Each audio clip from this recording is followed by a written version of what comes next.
तो गाइस कैसे हैं आप सब लोग 100,000 रीइंकार्नेशंस के एपिसोड 01 के साथ हाजिर हूं। तो एपिसोड की शुरुआत में हमें एक जगह के नॉर्दर्न टेरिटरी का सीन दिखाया जाता है जहां पर डीमन मैजिक सील होती है। उस डीमन मैजिक सील के अंदर एक बहुत ही पावरफुल मास्टर सुमेरो को कैद किया गया होता है। क्योंकि ये डीमन मैजिक सील है, इसका मतलब यह है कि ये डीमंस के एरिया में आता है, तो वहां पर बहुत सारे डीमंस होते हैं जो कि इस सील को प्रोटेक्ट कर रहे होते हैं। तो यहाँ पर तो कुछ बड़े बड़े स्टैचूज भी होते हैं और इन बड़े बड़े स्टैचूज के पास हमारे हीरो लिनजुई को दिखाते हैं। हमारा लिनजुई यहाँ पर इस सील को अनलॉक करने के बाद मास्टर सुमेरो को बचाने के लिए यहाँ पर आया है। तो लिनजुई सामने की तरफ देखता और कहता है, तो फाइनली मैं यहाँ तक पहुंच गया हूँ। तो लगता है कि वो दिन आ चुका है जब मैं यहाँ पर आगे मूव चलने वाला हूँ। और वो जल्दी से जंप करते हुए आगे बढ़ता है। जैसे ही वो जंप करते हुए उन सारे स्टैचूज के बीच से गुजरने लगता है, तो वो जायंट स्टैचू जो कि बड़े बड़े पत्थर के स्टैचूज होती है, जैसे ही वो उनके करीब से गुजर रहा होता है, उसी वक्त वो स्टैचूज मूव करना शुरू कर देते हैं। उनकी आंखें चमकना शुरू हो जाती हैं। उनके पास जो वेपन्स होते हैं वो अपने वेपन्स को घुमाकर उनके पर अटैक करना स्टार्ट करते हैं। और वो हमारे लिन से कहते हैं, तुम्हारी हिम्मत कैसे हुई हमारे डीमन सी लैंड में बिना परमिशन की आने की? है तुम हो कौन और यहाँ पर क्यों आए हो? हमारा लिन उनको आगे से कोई भी जवाब नहीं देता और आगे की तरफ बढ़ रहा होता है। तो एक बड़ा सा स्टैचू अपने बड़े से वेपन को घुमाकर उसके ऊपर अटैक करता है। वहां पर एक जबरदस्त धमाका होता है, लेकिन लिन उसके अटैक को अवॉइड कर लेता है। जैसे वो उसके अटैक को अवॉइड करने के बाद पीछे की तरफ बढ़ता है, उसी वक्त दूसरा स्टैचू अपने बड़े से हैमर को उठाता है और उसके ऊपर दे मारता है। लिन उसके अटैक को भी ऊपर की तरफ जंप करते हुए अवॉइड कर लेता है। उसी वक्त तीसरे वाला उसके ऊपर अटैक करता है। उसके पास बड़ा सा भाला होता है, लेकिन हमारा लिनजुई उसके अटैक को भी अवॉइड कर लेता है। वहां पर टोटल 4 बड़े जायंट्स के स्टैचूज होते हैं और वो चारों बड़े जायंट के स्टैचूज एक्टिवेट हो चुके हैं और वो हमारे लिनजुई के ऊपर अटैक कर रहे होते हैं। वो चारों एक साथ चारों तरफ से एक साथ मिलकर हमारे लिनजुई के ऊपर अटैक कर रहे होते हैं। लिनजुई कहता है, तुम सभी लोगों को क्या लगता है कि तुम लोग मुझे रोक सकते हो? तुम तो बस मिट्टी के बने हुए कुछ स्टैचूज हो। और वो वहीं पर खड़े होकर अपनी स्पेशल टेक्निक को रिलीज करते हुए अपनी उंगली के साथ ही सामने की तरफ एक स्लैश लगाता है, चारों तरफ घुमा देता है, जिससे उसकी चारों तरफ जितने भी गार्ड्स होते हैं लकड़ी के मिट्टी के सारे ग्राउंड के ऊपर गिर जाते हैं, टुकड़े टुकड़े हो जाते हैं। क्योंकि लिनजुई ने यहाँ पर अपनी एनर्जी को गोल चक्कर में घुमाया होता है और उसके आसपास वो चारों स्टैचूज होते हैं, तो वो चारों के चारों इसके साथ हिट होने के बाद सेंटर से कट जाते हैं, उनके टुकड़े टुकड़े हो जाते हैं और वो वहीं पर गिर जाते हैं। तो उन सभी स्टैचूज को मारने के बाद हमारा लिनजुई अब आगे की तरफ बढ़ रहा है। उस डीमन मैजिक सील की तरफ वो आगे बढ़ता है और कहता है, तो लगता है कि अब यहाँ पर अगला लाइन ऑफ डिफेंस आ चुका है। ये सारे के सारे तो कैनन फोडर्स हैं, क्योंकि ये सभी लोग मरने वाले हैं। तो उसके सामने कुछ आर्मी गार्ड्स होते हैं, ये सारे कुछ स्पेशल सोल्जर्स होते हैं। उन सारे स्पेशल सोल्जर्स के साथ साथ कुछ डीमंस भी होते हैं जो कि तरह तरह के डिफरेंट काइंड्स के डीमंस होते हैं और काफी पावरफुल भी लग रहे होते हैं। उनमें से एक डीमन आगे बढ़ता है और हमारे लिन से सेम वही बात कहता है कि तुम्हारी हिम्मत कैसी हुई हमारे डीमन सी लैंड में बिना परमिशन के आने की? और वो अपने साथियों से कहता है, जल्दी से जाओ, जाकर इस लड़के को पकड़ लो, अगर पकड़ सकते हो तो पकड़ो वरना इसे मार डालो। और वो सभी लोग हमारे लिनजुई को पकड़ने के लिए आगे बढ़ते हैं, जबकि हमारा लिनजुई फिर से वहां पर हल्का सा मुस्कुराता है और कहता है, मुझे तो लगा था कि ये लोग यहाँ पर किसी पावरफुल लाइन ऑफ डिफेंस को भेजेंगे, लेकिन इन लोगों ने तो यहाँ पर रॉम वॉइड शैडोज को भेज दिया है। ये सारे होली रॉम वॉइड शैडोज, ये तो सभी लोग तो पावरफुल स्पिरिट्स हैं। असल में ये अपने मास्टर्स के शैडोज है और इनके मास्टर्स जितने पावरफुल होते हैं ये स्पिरिट शैडोज भी उतने ही पावरफुल होते हैं। यानी कि अपने मास्टर से इनकी पावर्स कुछ थोड़ी बहुत ही कम होगी। लेकिन नॉर्दर्न एरिया में ये लोग यहाँ पर इस सील को गार्ड करते हैं। तो हमारा शाओ वहीं पर पत्थर के ऊपर बैठ जाता है, जबकि वो सारे के सारे होली शैडोज उसके ऊपर अटैक करने के लिए उसके करीब पहुंच रहे होते हैं। और लिनजुई यहाँ पर हमें एक और बात बताता है। वो कहता है, जहाँ पर इस डीमन सी के अंदर जो डीमन किंग्स है, तो 7 डीमन किंग्स है और उन सभी ने मेरे पर नजर रखने के लिए लगता है कि काफी बड़ी कीमत चुकाई है। लिनजुई कहता है, चाहे वो कुछ भी खा ले, लेकिन यहाँ पर उनकी दाल नहीं गलने वाली, क्योंकि काम नहीं बनेगा। और वो उठता है और उन सभी के ऊपर अटैक करना स्टार्ट करता है। सिर्फ और सिर्फ एक ही एक पाम मारने से वो सारे के सारे होली शैडोज वहीं पर डिस्ट्रॉय होते जा रहे होते हैं। हमारा हीरो लिनजुई काफी ज्यादा पावरफुल होता है। वो उन सभी शैडोज के ऊपर अटैक कर रहा होता है, एक एक करके वो आगे गुजरता जाता है और यहाँ पर बैंग बैंग बैंग की आवाज आती है, यानी कि उसने आसपास जितने भी होते हैं उन सभी को मार दिया होता है। सिर्फ लास्ट के ऊपर उनका जो चीफ होता है वो बचता है। वो हमारे लिनजुई की तरफ देखकर बहुत सा घबरा रहा होता है और कहता है, ऐसा कैसे हो सकता है? तो तुम्हारा लिनजुई उसके ऊपर भी अटैक करते हुए आगे गुजर जाता है। वो अपनी उंगली को घुमाते हुए एनर्जी स्लैश लगाता है और उस बेचारे को भी मारकर आगे आ जाता है और हंसते हुए कहता है, तो लगता है कि फाइनली मैं उस जगह के ऊपर पहुंच ही चुका हूँ। हमारा लिनजुई उस डीमन सील के सामने पहुंच जाता है। उस डीमन सील के सामने पहुंचने के बाद उसे मास्टर सुमेरो दिखाई देते हैं, जो कि वहां पर चेन्स में जकड़े होते हैं। मास्टर सुमेरो से कहते हैं,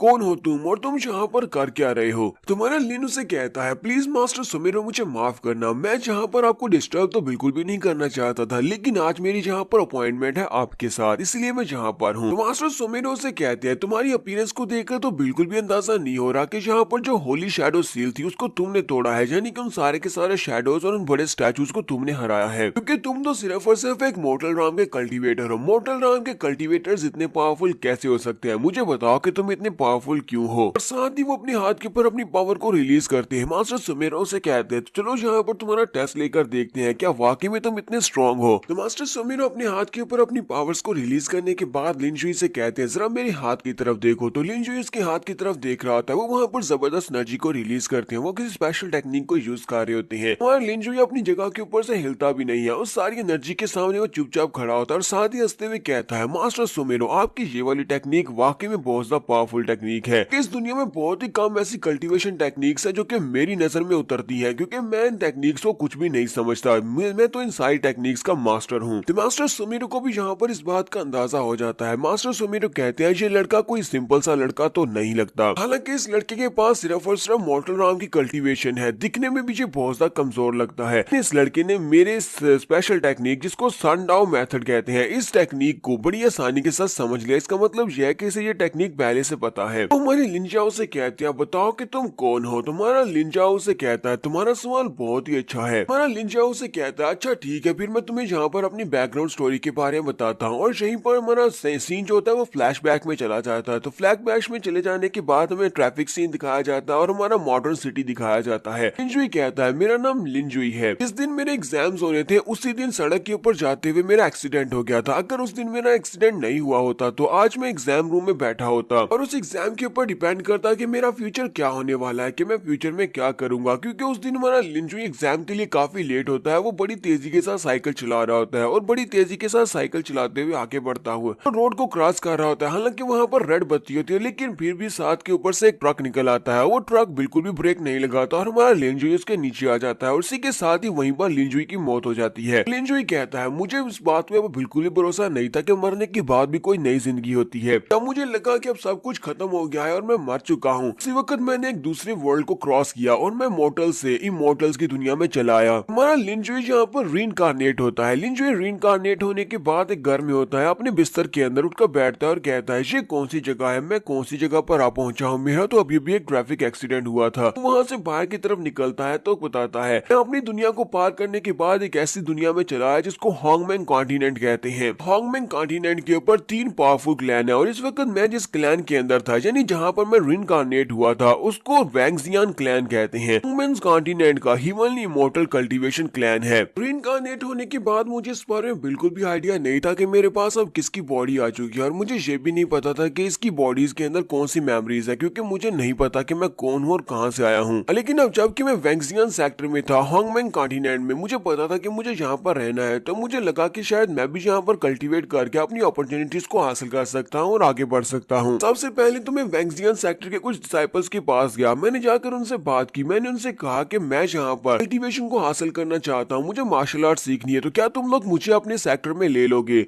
लेकिन उन सभी को मुझे देखकर ही पता चल जाता था कि मैं मोर्टल राम का एक एक्सपर्ट हूँ, इसी वजह से वो मुझे बहुत ही बुरी तरह से पीटते थे। तो ऐसे करते करते मैंने जितने भी छोटे मोटे सेक्टर से भी रिक्वेस्ट की कि मुझे अपने लिए मार्शल आर्ट सीखने के लिए मुझे तुम्हारे सेक्टर को ज्वाइन करना है, लेकिन हमेशा मुझे मार पड़ती थी, क्योंकि मैं मोर्टल राम का कल्टीवेटर था कि सभी लोग उसे बहुत ज्यादा लो लेवल का, इसी वजह से मुझे अपने सामने देखना भी नहीं चाहते थे। तो मुझे एक बात तो समझ आ गई थी कि होंगमेंग कॉन्टिनेंट एक ऐसी दुनिया है जहाँ पर हमेशा पावरफुल वीक को बुली करते हैं। गेट के ऊपर जो गार्ड्स खड़े होते हैं वो उसे पीटने के बाद कहते हैं, तुम एक मोर्टल राम के कल्टीवेटर एक कचरे हो, तो हम जैसे गार्ड्स को नहीं हरा सकते, और तुम्हें लगता है कि तुम हमारे सेक्टर को ज्वाइन करने के लायक हो, यहाँ से दफा हो जाओ, सपने देखना बंद करो। तुम्हारा शाओ सेम डे के ऊपर मार खाने के बाद जब जंगल में से गुजरकर दूसरी तरफ जा रहा होता है, तो वहीं पर एक लड़की के चिल्लाने की आवाज आती है। तो एक यंग मास्टर वहां पर एक लड़की का रेप करने की कोशिश कर रहा होता है। वो यंग मास्टर उस लड़की से कह रहा होता है, चाहे तुम यहाँ पर कितना ही जोर जोर से क्यों न चिल्ला लो, यहाँ पर कोई भी तुम्हारी मदद करने को नहीं आएगा। अगर कोई आ भी जाता है तब भी कोई भी तुम्हारी मदद नहीं करेगा, क्योंकि मैं यहाँ पर हूँ, मैं यंग मास्टर हूँ। तो हमारा लिनजुई, क्योंकि वो तो हीरो है, वो वहां पर पहुंच जाता है और चिल्लाकर उससे कहता है, तुम यहाँ पर दिन की रोशनी में इस लड़की के साथ क्या करने की कोशिश कर रहे हो, तुम्हारी हिम्मत कैसे हुई एक मासूम लड़की का रेप करने की। तो वो यंग मास्टर लिनजुई की तरफ देखकर काफी गुस्सा होता है है और कहता है ये लड़का कहाँ से आया है, ये तो बहुत बड़ा बेवकूफ लगता है जिसे मेरे सामने बात करने की तमीज भी नहीं है, लगता है ये मुझे जानता नहीं है। तो इसी के साथ ही वो हमारे लिन के ऊपर अटैक करने के लिए आगे बढ़ता है। अभी तक हमारे लिनजुई ने मार्शल आर्ट्स के एम को भी नहीं सीखा हुआ, इसी वजह से वो अपने आप को डिफेंड नहीं कर सकता। तो वो यंग मास्टर बड़ी स्पीड से उसके करीब पहुंचता है, अपना नाइफ निकालता है और उसकी बॉडी के अंदर दंसा देता है। लिनजुई यहाँ पर कहता है ओह शिट, इसका मतलब मैं बहुत ज्यादा कमजोर हूँ, फिर भी मैं यहाँ पर हीरो बनने चला था। यंग मास्टर हमारे लिनजुई की बॉडी के अंदर अपना नाइफ दंसाने की बात कहता है, तुम तो यहाँ पर मेरे सामने खड़े होकर बात कर रहे हो, लगता है कि तुमने मुझे पहचाना नहीं या फिर तुम वैंगजियन क्लैन के एक मेंबर नहीं हो। मैंने लिनजुई कहता अपनी दुनिया में मरकर यहाँ पर पहुंचा और लगता है कि अब मैं यहाँ पर भी मरने वाला हूँ। और उसी वक्त उसे फिर से वही फीलिंग आती है, क्योंकि उसे मरने के बाद दोबारा से वही सेम फीलिंग आती है। और उसके बाद जब वो उठता है तो वो दोबारा उसी जगह के ऊपर उठता है, उसी बिस्तर के ऊपर उठता है और कहता है ये क्या, मैं दोबारा से उसी जगह के ऊपर कैसे आ गया हूँ। लिनजुई कहता है तो असल स्टोरी ये है कि मैं मरने के बाद दोबारा से उसी जगह के ऊपर रीइंकार्नेट हुआ हूँ जहाँ पर मैं पहले दिन रीइंकार्नेट हुआ। तुम्हारे लिनजुई को यहाँ पर एक और बात पता चलती है कि वो चाहे जितनी बार भी क्यों ना मार ले, वो हमेशा मरने के बाद उसी दिन उसी जगह के ऊपर दोबारा से रीइंकार्नेट हो जाएगा। और अगर उसका दिन पूरा हो जाता है तो रात को 12 बजे वो दोबारा से रीइंकार्नेट होगा और उसी जगह के ऊपर दोबारा आ जाएगा और उसके बारे में जितने भी लोगों को जितनी मेमोरीज होगी वो सारी की सारी भूल जाएंगी। लिनजुई कहता है ये दुनिया बहुत ही स्ट्रॉन्ग लोगों की दुनिया है, यहाँ पर हमेशा कमजोरों को स्लॉटर किया जाता है, तो मैं यहाँ पर मरने के लिए नहीं आया, मुझे यहाँ पर अपने आप को स्ट्रॉन्ग बनाना होगा। लिनजुई जिस जगह के ऊपर रीइंकार्नेट होता है वो वहां से आगे की तरफ बढ़ जाता है। तो लिनजुई कहता है हालांकि मैं हर बार मरने के बाद दोबारा इसी जगह के ऊपर रीइंकार्नेट होने वाला हूँ और दिन गुजरने के बाद मैं दोबारा सेम इसी दिन सुबह के वक्त यहीं पर रीइंकार्नेट हो जाऊंगा। लेकिन फिर भी हांगमैंग कॉन्टिनेंट के ऊपर यहाँ पर बहुत सारी सीक्रेट रे फॉर्मेशंस हैं, जिनको टेलीपोर्टेशन रे फॉर्मेशंस है, जिनको यूज करके मैं दूसरी जगह के ऊपर भी जा सकता हूँ। मुझे पूरे हांगमैंग कॉन्टिनेंट में डिफरेंट जगहों के ऊपर जाना होगा टेलीपोर्टेशन रेज को यूज करते हुए, और जहाँ से मुझे कुछ हासिल होगा वहां से मैं मार्शल आर्ट्स टेक्निक्स को सीखूंगा, क्योंकि मैं मरने वाला तो हूं नहीं, दोबारा से रीइंकार्नेट हो जाऊंगा और दिन पूरा होने के बाद मैं वापस यहीं पर इसी वैंगजियन क्लैन में ही पहुंच जाऊंगा। इतना तो पता है कि हांगमैंग कॉन्टिनेंट कोई छोटा कॉन्टिनेंट नहीं है, मुझे इसके सारे के सारे मैजिकल एरियाज को देखना है। हमारा लिनजुई यहाँ से अपनी जर्नी को स्टार्ट करता है, वो पूरे 100,000 ईयर्स तक